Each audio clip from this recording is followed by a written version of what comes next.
Ring CEO and chief inventor, Jamie Siminoff. I was convinced going on that I was going to get Mark Cuban to invest. Wow. One of my superpowers is I just keep going forward. The e-commerce giant announced yesterday it has officially closed the deal to buy Ring, a reported $1 billion acquisition. When I saw the deal across the tape last night, I said, Ichiwawa caramba. Well, look who's back. I am coming back as a shark. Let's go to work. 14 years later, Siminoff is detailing Ring's rise to success in a new book. To get to that one person to take a bet on you, you go through 10 people that say no. You just have to keep going. All right. Hi, everybody. I'm Adam Galli. I'm a partner at True Ventures. We were the first institutional investor in Ring. I'm excited to... Some of you guys in the back want to come up. It's like, if you were at the Knicks game, you would pay a lot for those seats. No? All right. Fine. I like it. That's good. We'll just... I always think about that. It's like when the seats are expensive up front, we pay too much for them. When they're free, we sit in the back. I like it. But we're going to talk about your new book and the Ring story, Ding Dong. If you haven't bought it, pick it up. I guess we'll start at the beginning, kind of, Jamie. We can start with the Super Bowl ad. Want to start with the Super Bowl ad? Start with the elephant in the room. There's been a little bit of controversy over the past kind of few weeks. You want to talk a little bit about the Super Bowl ad, the new product, and kind of feedback? Yeah, it was, it's funny because I was in an interview and they said, did you fire the advertising company that came up with the creative for the Super Bowl ad? And I was like, well, no, because I did it. So that's a tough one to fire. We launched this service in September. It's actually a really interesting learning experience. We launched the dog search party in September of 25. We went live with it in October. We started finding dogs, basically went fully live November 1st. Started reuniting a dog a day in neighborhoods. We were super vocal about it, zero feedback in essence. Kind of kept going. Even the Super Bowl ad, we put it out a week early, kind of did the prep and the hype, and it was winning all sorts of this is a cool ad awards. And it plays in the Super Bowl and just gets this meme going of mass surveillance, whatever. And it just and I didn't find out. My son, we were at dinner on Monday night. So all Sunday night was fine. Monday was basically fine. And Monday night we're at dinner and my son goes, my basketball coach just posted a thing to take rings off your house on his Instagram. And I'm like, what? And so I looked at that and I was like, oh, and so it, sadly, it is, as I say, it's not misinformation, it's a misunderstanding. Sadly, people took the ad, they parsed it out and they sort of came up with their own narrative where it's not actually how it works. Just as a clarifier, the way it works is you get an alert that says this dog, Adam, this dog in your that's missing in your neighborhood that's been posted looks like this dog in front of your house. All we're doing is matching it for you. Then you decide if you want to contact your neighbor or not.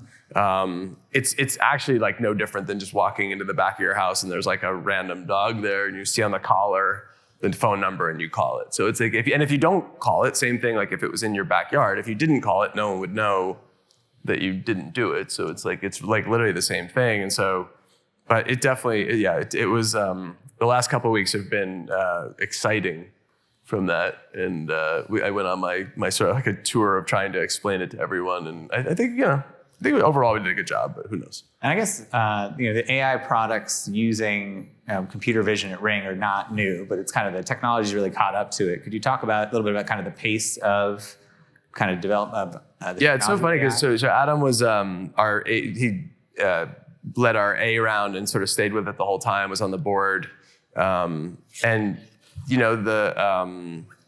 We always had the concepts. Our mission was to make neighborhoods safer. So we always had all these concepts around how to create neighborhoods and allow, help people with their cameras and video. But pre-AI, the amount of work you'd have to do any of these kind of things, the amount of tagged video to try to create a neural network or computer vision was so heavy that it's literally insane.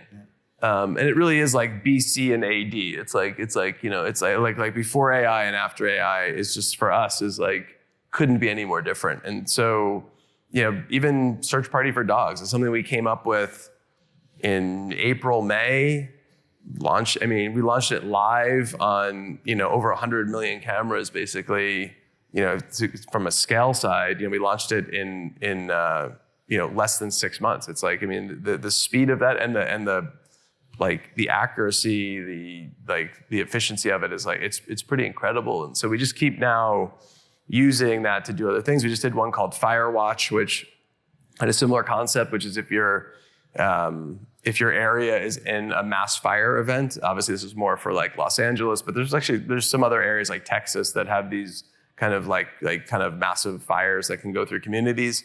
For the Pacific Palisades in California, we had over 10,000 cameras in that area when the fire occurred. Most of them were actually still on for a pretty long time, like surprisingly long time. And one of the biggest problems with these fires is they jump. So where the main fire is, but it literally jumps like a half a mile or something. And by the time you see where it jumped to, it's already now another big fire. And so we're now so when a big fire event happens, you get an alert from Ring saying, do you want to help with this fire? If you say yes, then we look with AI for embers, smoke, fire. We feed that into Watch Duty, which is what the command centers are using, and basically give them a more accurate real-time map of what the fire is doing, with the hope that if you can deploy resources better, maybe you don't need as many resources, which means maybe you can hope some of these especially these massive fires that we're seeing that seem to be more pervasive, hopefully that could be impacted. How do you think about kind of future product innovation and balancing kind of trust and consumer value and then perception as you kind of think about other opportunities to combine the network and the community and also the kind of camera network? So that was that is the thing that the Super Bowl ad and again, I do say it's a misunderstanding, and it's also listen, it's always our fault when someone misunderstands us. So it's it's my job to sort of explain it. Everything we build around the neighborhood has this concept of event, request, and then you get to sort of opt into it. So when you think about it, the dog is dog missing, dog's in front of your house, we tell you this dog's in front of your house, and then you sort of say yes or no. Same thing with Firewatch, massive event, we tell you, and then you get to sort of take part in it. And so the way we're thinking about all of this AI and how that your home is yours, your video is yours, your privacy is yours. And that's again, we need to maintain that trust, or else people will just take their Rings off, which then my whole mission is around making neighborhoods safer. And so I can't make neighborhoods safer if people don't have our product. And so you have to trust for lots of reasons, but it's you have to trust that your video is your video, your house is your house, that we're sort of doing that. But when you do see things happen in your neighborhood, Nancy Guthrie being kidnapped, the Brown school shooting. So in the Brown school shooting, we have a thing called community request. And the Providence Police Department put an alert out on the Ring network. The neighbors were able to literally say here's video that I don't know if it's good or I don't know if it helps you, but here's the video. If they said no, they're anonymous. So if you want to sort of, in the Brown school shooting, if you don't want to share your video, it's fine, you stay anonymous. But most people in things like this want to help when things happen. And one of the Ring videos led to sort of what they saw someone talking, and sort of kind of led to the evidence that helped them find out who this was. And so I think that's the concept of how we do this is we start with that, your video is your video, your privacy is your privacy, but then can we still sort of, and again, I think this is something that annoys me about the world today is we have to live in one side or the other. There's no middle. And so it's either everything's shared and doesn't matter, you have no control, or it's everything's yours and you but there can't be this middle ground of you can have your privacy and security, and if you're in a neighborhood where something awful happens or a dog is missing, you can also sort of join in, and you can do these two things can coexist together. And that's what we're building. I think again, it's just our job to just go out and just keep doing it. And I think I also doing what's right seems to age well over time. It's the old, it's actually not, I don't think it is Buffett's quote, but he always gets credit for it, which is the stock market is a weighing machine in the long term and a voting machine in the short term. I think we're seeing the same thing with AI and features and businesses right now, which is in the short term, they're a voting machine, but in the long term, I think you want to do what's right because it is a weighing machine. I will. I don't know if this is still true, but for a long time, you've always had your email address on every box. And so I guess I want to talk about listening to customers and feedback. I guess, when did you do that initially, and kind of what's been the benefit for you over the past few years? So I launched this out of my garage. It was called Doorbot. And when you send out Doorbots out of your garage to people, and we literally didn't have customer service. I mean, we didn't have nothing. I mean, didn't even really think about how to set up customer service. So I was like, just put my email on it, because I'll do the customer service. And that was, sending out a few hundred units. And so that started why my email was on sort of the box. And then we kind of kept it going. And then when we launched Ring, there was just this thing of let's just keep the email sort of on there. And some of this stuff is always luck. I wasn't smart enough to realize all the sort of unintended sort of positive things that came from that. But by having my email on every box as Ring grew, first of all, I got ground truth data the entire time. So it is literally incredible, no matter what size company you are, how everyone will tell you everything's okay.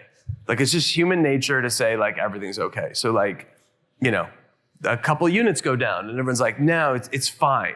And so it's no, it's not.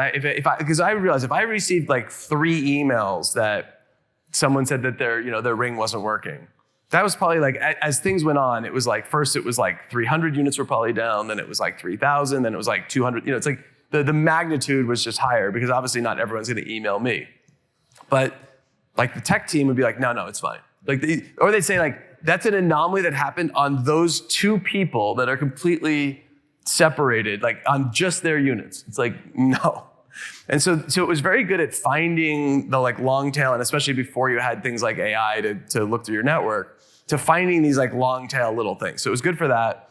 I also got to see what people were really using the product for. Surveys, I think surveys just put you into the linear death trap of just the average, because you end up, you're just seeing the everything gets averaged out, sort of boiled down. You're not getting that true ground truth. So I got that. And then it also, from a leadership side, when everyone knows that the customer, that no one's better than the customer, and people say that, but they don't mean it. At most companies, a customer contacting anyone, and again, as they get bigger, as customers contact people in the upper suites of executives, it's almost insulting.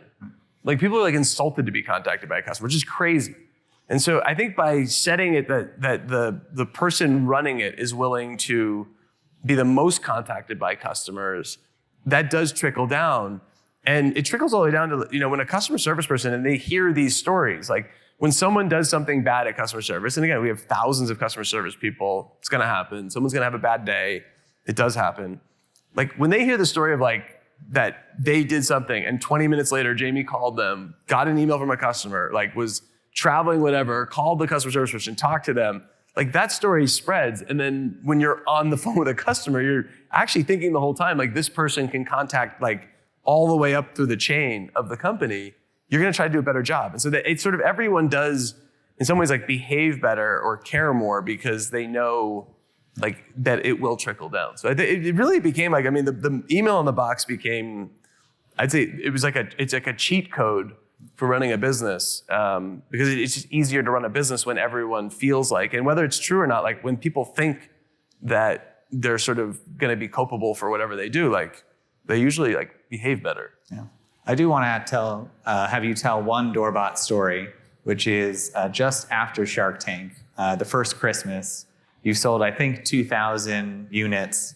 Your hardware manufacturer has changed the chip design to make it look more aesthetically, but all the devices don't work. And you tell Aaron that there's 2 stories in that one. So there's one is that it's really, so the product's the Doorbot, which is our first product, I'd never built a product before, so it's pretty hard. And it was sort of working, sort of not working. If you put it, I always say, if you put it on top of your Wi-Fi router, it works great. It turns out the Doorbell was not on top of the Wi-Fi router, so it was a little challenge. So we go to this, we take the product and we go to now a professional company that just does intended design and stuff. And they're looking at the antenna, they're we've never seen this design before. And I'm it's such a familiar look. I can't place it, but it really looks familiar to something I know. and we realized that it's the logo of the contract manufacturer. They use their logo as the antenna design, like the on-chip, like basically antenna design is their logo. Yeah. So I go and meet with them, and I'm like, you use the logo for the antenna design? They're like, yeah. And I'm like, did you like, is your logo because of an antenna design? No. I'm like, did you think that that's like going to be the best antenna? And they're just kind of like looking at me like, it's like you're sitting in this office in Taiwan. And it actually, to be fair to them, it turned out that the design on the antenna was like using their logo ended up like it looks like I think the Global Alts logo would probably be a better antenna design. But it turns out like the logo was very bad as an antenna design, but what was even worse is that I took metal and basically bent it around the entire device to make it like, because I liked how that looked. And I basically made a Faraday cage. Right. And so they did all this testing. I said, even with the best antenna, you still basically blocked all the signal. Right. So congratulations, like on your Faraday cage. So that was bad. And we had another one where you're gonna go to the. Well, I was gonna go to this. So now Christmas, you're trying to send out these products, and you're out of money. Yes. So we get a shipment in of like 1,000 or something. Everything backed up, so we pre-sold like any company back then with lots of promises. It's now coming into Christmas, and people kind of are at their wits' end with us. Like we've definitely delayed, and you're basically hearing like if you don't ship it for Christmas, like I want a refund. And we didn't have any money, so like I wasn't that worried about the refund thing. It just was like we were just gonna have to shut down. I was worried, but like we weren't gonna be sending refunds, and so. I'm like, we got to get these out. So we send out like the first ones come in, we test them, they work, whatever, it's great. We hire like a new engineer guy. He is testing them. He's like, we can make the camera have a better picture. I'm like, that's awesome. Great, go do it. So he runs some things and changes some some of the levers in it and the chip. And he's like, I figured out how to make the camera have a better quality. Great. So he sends that off to the factory. So the next batch, they put these new parameters on the chip. Okay. They come in, people are screaming at us. The shipment comes in late. We're like literally getting we're right against Christmas. It's like December 17th or something. These things come in. There's thousands of them, which just packaging them. And so we just send them all back out, just gone. Emails on the box. Yep. And I started hearing from people, and it was definitely like I said, you had to put it basically on your router. It wasn't a perfect product, but it did work. And so I'm starting to get emails being like, this thing doesn't work at all. This thing doesn't work at all. And I'm like, that's it's for a day I'm getting these. And then someone sends this picture, and it's just this completely snow covered old 80s TV looking picture. And I'm like, what in the? So we take one out of the box and hook it up, which by the way, I mean good learning experience. When you get thousands of units from China in a new batch, maybe test them, one, take 5 minutes, it would have been, and it turns out so we test one, the snowy TV thing. Okay, that's bad. Test the second one, snowy TV thing. It's literally, now we're testing everything. I go to the engineer guy, and he's like, I don't know. We're going back and forth.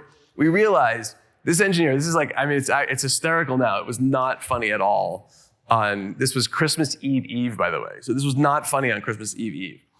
And so he's like, you know what? When I was testing these things and changing the parameters, it actually wasn't writing to the chip. So all that I was seeing was a difference in Wi-Fi. And basically, at some point, I thought I had made a better picture, but it just was difference in the Wi-Fi and how it was working. And so I just sent basically random parameters to this thing. So I have no idea what it's doing. And that chip, which was crazy, was not connected. And again, all of this stuff, we fixed over time, but that chip was not connected to the system in a way that you could change it with an over-the-air update. So it was hard-coded on the chip, burned into the chip. So it's Christmas Eve. We now have all this stuff out there. We have no money. I mean, it's clear you'd have to refund, but not only refund, you have to bring these things back. They're all junk now, and you have to send new ones. So it's probably $1 million to circulate, and we had no money. And also it's hard to raise money. It's hard to go to Adam and be like, hey, my company's awesome. Like we just really effed it up and we're like super early and we need $1 million to cover the loss to get to the next. It's very bad pitch. So we go through the whole day, Christmas Eve, like trying to think of, is there any way to change something to make this work? Like literally, like, anything can we do? Nothing. So we go out to dinner that night. I have one kid still. Still, like I only had one. Yeah. And so my son, my wife, and I are at dinner, and I'm actually very calm. I'm like, yeah, it's done. Like this business is done. We're gonna have to just like basically file for bankruptcy. Like it's done. I mean, there's just no there's like no way to get through this. And my wife's like, no, we could like mortgage the house, whatever. I'm like, yeah, like we're not gonna get that much out of the mortgage. So like that's actually not gonna work. And so I'm like kind of calm. It was like weirdly like just like kind of like this calmness of just like we tried and this thing didn't work. Driving home and I said, oh my God, we have this different type of, we had been using like a paid video thing in the cloud. And when we sort of, as we were getting ready to launch, we went to like an open source one because it was, basically free. And it was at the time, it was like the same for us. Like there was no difference. So I'm like, okay. So I'm driving home, I call Mark. It's like probably like 7:00 in LA. He's in New York, it's 10:00. He's my head of technology. I said, Mark, do you think like the paid one would be able to handle like whatever this thing's sending out? Because there was something in there. Like I said, it was like snow. Like it was like the old TVs. Like there was something like it was sending data, just like couldn't read it. And he's like, I have no idea. Like maybe it would. I'm like, okay, great. Let's try it. He's like, okay, it'll take like 8 hours to see if I can like move it over to try it. I'm like, okay, great. Like it's 8 hours. Like, so call me in the morning. So it's like, so luckily Mark was like he was crazy. So he literally worked all night. And I get a call Christmas Eve, 6 a.m. Mark screaming, being like, it works. And like, and not only did it work, it was funny. Like it was the best picture ever. Yeah. Like it actually was. Whatever this guy did, the random thing. Like obviously lots of lessons in that. One is don't put the wrong parameters on the thing, test it, but also it is just like you just got to keep grinding on it. So that was a wild. Yeah. And it was as we say in the Siminoff family, like that was our best Christmas ever. Like that Christmas was great. I love it. There's one more story I'd like to tell or have you tell. Between Doorbell and Ring, the company went from being a product to a mission. And I guess I would love for you to talk about kind of why was that important? How did you think about it? And then how did that influence the next, 10 years of the business since then? Yeah, and so I think that's what has. Ring is now the largest home security company in the world by like probably like a pretty long shot. I think we are very differentiated from everyone else, and really what did that was, if we had said like we want to build the best doorbell, we probably would have built some great doorbells and not been that big of a business. What's always been our differentiator, and it causes some trouble here and there, like you saw at the Super Bowl. But it is, making neighborhoods safer. We call our customers neighbors. We've always thought about that people don't want to live in a safer home, they want to live in a safer neighborhood. Like if your home is super secure and super safe and your neighborhood is a mess, like that's not a good place to live. It's not a good place for kids to grow up. Like outcomes aren't good from that. And so the idea is that like that by having people sort of join in and join together, you can make a neighborhood safer. And that involves, again, like this individualized homes, but then like sort of how that comes together. And so we've always just looked at the business differently. I've always also said that we get rewarded for, like when someone understands that, they reward us with a sale. Like we're not trying to sell a cheaper product. We're not trying to sell a product to you. Obviously at our scale, like you're going to see some like sales and whatever. You have to sell a product, but it really was at a macro level was like, we get rewarded when you go to Best Buy or Home Depot or on Amazon.com or whatever, and you see like, there's hundreds of different cameras and you say like, I want a Ring because I know that it's like, there's something about that that's going to help my family and sort of my neighbor. And like, I just can like feel it. And we model that after Dyson. James Dyson, who I've still never met, is someone who I think like did the same thing with his brand, different way and for a different sort of thing, but definitely was able to, like, I think when you go and when you see a Dyson next to anything else, like, the Dyson, the hairdryer, the vacuum, the whatever it is, like it's the, air cleaner, like it's just going to be better because it's Dyson. Yeah. And then Just I guess in the last minute here, we could talk about the ring.com domain purchase, which is Yeah. really early in the arc. So Adam invested in our Series A. We're like running down to $0. They can kind of like, it's like funny how VCs, like they're just like investors. Like you guys are sometimes not that sophisticated. And so he had all our data. Like they had the bank accounts, they had everything. So I wasn't hiding anything, but I also wasn't saying like, dude, we're like about to not hit payroll. Like I wasn't gonna like highlight that fact. And so we're closing the round and it's supposed to close like whatever. And it's like, it gets delayed a couple weeks because of, just like normal stuff, like nothing, no bad intentions. And I'm like, and Adam's like, hey, it's gonna be like the week after. Oh, sure, Adam, that's cool, no problem. And I'm like, oh my God, we're not gonna make payroll. So we have $187,000 in the bank. And I also had not told them, which I sort of probably should have told them this one, was that we were changing the name to Ring and we were buying ring.com for $750,000. And I was gonna use the money that I was getting from them to buy the domain, but I felt like once I had the money, it was easier to send that out and then tell them after than to tell them before, because it just felt like a lot of money because I think the round was like $5 million. It was like $3 million, and I think the domain was $1 million. So it was like it was a lot of the money from the round. And so like I'm trying to I don't know. It's probably not the best thing, but that's how I was doing it. I was going fast.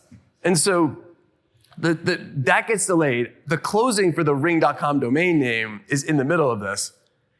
And I'm like, uh-oh. So the guy calls me on the day of the closing. He's like, send me the wire. And I'm like, yeah, I'm like, I had a meeting with my board. I'm so embarrassed. My board was me, just to be clear. I'm like, I'm so embarrassed, but they said we can't do the domain purchase. And I'm sorry. And he's like, the guy's screaming on the phone. It's like, and he thought he was getting $750,000 that day. I'm like, they did though, say that I could send you $175,000 today and do $1 million, but it's over 2 years.